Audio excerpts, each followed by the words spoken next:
Hello everyone, Radhe Radhe. Welcome back to my channel. Today is day 7 of my 21 day challenge and I'm really happy to share my progress with you all. Let's start the vlog. आज का दिन मेरा काफ़ी productive रहता है. In the morning I started with calculation practice. As you know मैं morning में calculation करती हूँ. I gave around 30 minute to it and you know this really helped me improve my speed and accuracy. After completing calculation मैं vocabulary revise करती हूँ. मैं vocab को daily 45 minutes देती हूँ. वोकैब रिवीजन करने के बाद देन थोड़ा सा ब्रेक लेती हूँ. ब्रेक लेने के बाद फिर मैं चैप्टर वाइज मॉक अटेम्प्ट करती हूँ जिसमें मैं परसेंटेज के क्वेश्चंस अटेम्प्ट करती हूँ. और चैप्टर वाइज मॉक टेस्ट देने में आपका ये रहता है कि आपको चैप्टर वाइज क्वेश्चंस अच्छे से आने लगते हैं. तो मैंने मॉक अटेम्प्ट किया तो मैंने इसमें मतलब मेरा जो स्कोर रहता है वो ओवरऑल ओके रहता है क्योंकि मुझे क्वेश्चंस तो सारे आते हैं बट उसको जितनी जल्दी अटेम्प्ट नहीं कर पाती हूँ. क्योंकि आपको क्वेश्चंस आना उतना मैटर नहीं करता. आपको क्वेश्चंस में स्पीड लानी है, एक्यूरेसी लाना है जिससे आप क्वेश्चन जल्दी अटेम्प्ट करो. और उसके बाद फिर मैं प्रैक्टिस करती हूँ क्वेश्चंस की जिसमें मैं CGL के Tier 2 क्वेश्चंस अटेम्प्ट करती हूँ. CPO के क्वेश्चंस भी लगाती हूँ. उसको कंप्लीट करने के बाद देन मैं पार्टनरशिप का लेक्चर अटेंड करती हूँ.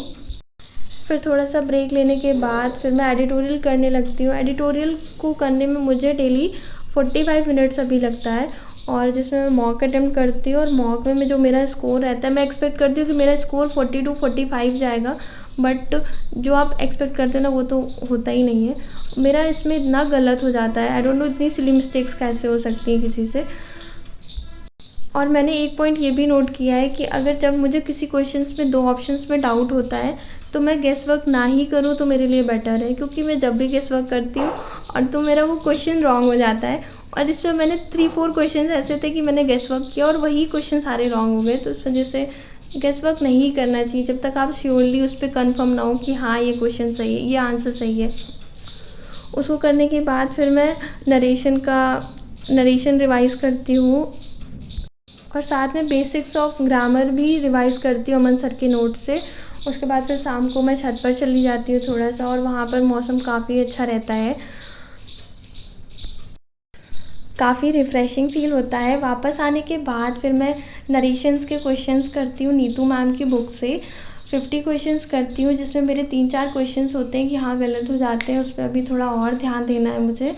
फिर मैं बैंकिंग का फुल मॉक अटेम्प्ट करती हूँ जिसमें मेरा ओवरऑल जो स्कोर रहता है वो ओके रहता है क्योंकि मुझे अभी रीजनिंग में और वर्क करना है और थोड़ा इंग्लिश में भी वर्क करना है. इसको करने के बाद फिर मैं अपना डेली टारगेट चेक करती हूँ जिसमें आज का मेरे सारे टारगेट्स कंप्लीट हो जाते हैं और मैं नेक्स्ट डे का भी टारगेट नोट डाउन कर लेती हूँ. ओवरऑल आज का दिन मेरा काफ़ी प्रोडक्टिव रहता है. That is for today's vlog. Thank you for watching and I will see you tomorrow. Radhe Radhe.